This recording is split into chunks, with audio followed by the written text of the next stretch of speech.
ఈ photo call చూస్తున్నారు కదా, ఈ డిజైన్ ఫోటోషాప్ లో ఎలా చేయాలో చూద్దాం. ఇక్కడ చూపిస్తున్న సెట్టింగ్స్ తో న్యూ డాక్యుమెంట్ ఓపెన్ చేసుకోవాలి. మీకు నచ్చిన బ్యాక్గ్రౌండ్ ఒకటి సెట్ చేసుకోండి. 1100 విడ్త్ 1100 హైట్ పిక్సెల్స్ తో 8 సైడ్స్ పెట్టి ఒక పాలిగాన్ డ్రా చేయాలి. ఈ పాలిగాన్ ని సబ్ట్రాక్ట్ చేస్తూ ఇక్కడ చూపించిన సెట్టింగ్స్ తో మరో పాలిగాన్ డ్రా చేయాలి. ఈ పాలిగాన్ ని సబ్ట్రాక్ట్ చేస్తూ 30 విడ్త్ 1200 హైట్ పిక్సెల్స్ పెట్టి ఒక రెక్టాంగిల్ డ్రా చేయాలి. దీనిని 45 డిగ్రీస్ రొటేట్ చేస్తూ మరో 3 కాపీలు చేసుకోవాలి.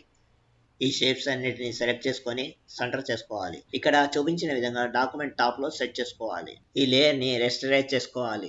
ఇప్పుడు దీని సైజు 121% పెంచుకోవాలి. పాలిగాన్ లేయర్ ని సెలెక్ట్ లో ఉంచుకొని మ్యాజిక్ బౌండ్ టూల్ ద్వారా ఏదైనా ఒక ఫ్రేమ్ ని సెలెక్ట్ చేసుకోవాలి. మనకు కావాల్సిన ఇమేజ్ ని కాపీ చేసుకొని కంట్రోల్ ఆల్ట్ షిఫ్ట్ పట్టుకొని వి ప్రెస్ చేస్తే ఈ సెలెక్షన్ లో క్లిప్ అవుతుంది. దీనిని రీసైజ్ చేస్తూ కరెక్ట్ గా మీకు కావాల్సిన విధంగా ఫ్రేమ్ లో సెట్ చేసుకోవాలి. అదే విధంగా అన్ని ఫ్రేమ్ లో 1 by 1 మీకు కావాల్సిన ఇమేజ్ సెట్ చేసుకోవాలి. కింది ఫ్రేమ్ ను మాత్రం వదిలేయాలి. ఇలా క్లిక్ చేసిన లేయర్స్ అన్నిటిని సింగిల్ లేయర్ గా మెర్జ్ చేసుకోవాలి. ఈ లేయర్ కి అవుట్లైన్ అప్లై చేస్తే ఇంకా బాగా కనబడుతుంది. పాలిగాన్ లేయర్ లో డౌన్ ఫ్రేమ్ డిలీట్ చేసుకోవాలి. కలర్ అప్లై చేసి 5 డిగ్రీస్ రొటేట్ చేసి 50% ఒబాసిటీ తగ్గించాలి. చివరగా మెయిన్ ఇమేజ్ ని ప్లేస్ చేసుకొని సైజ్ అండ్ లొకేషన్ కరెక్ట్ గా సెట్ చేసుకోవాలి. ఈ లేయర్ ని అన్నిటికన్నా టాప్ లో సెట్ చేయాలి.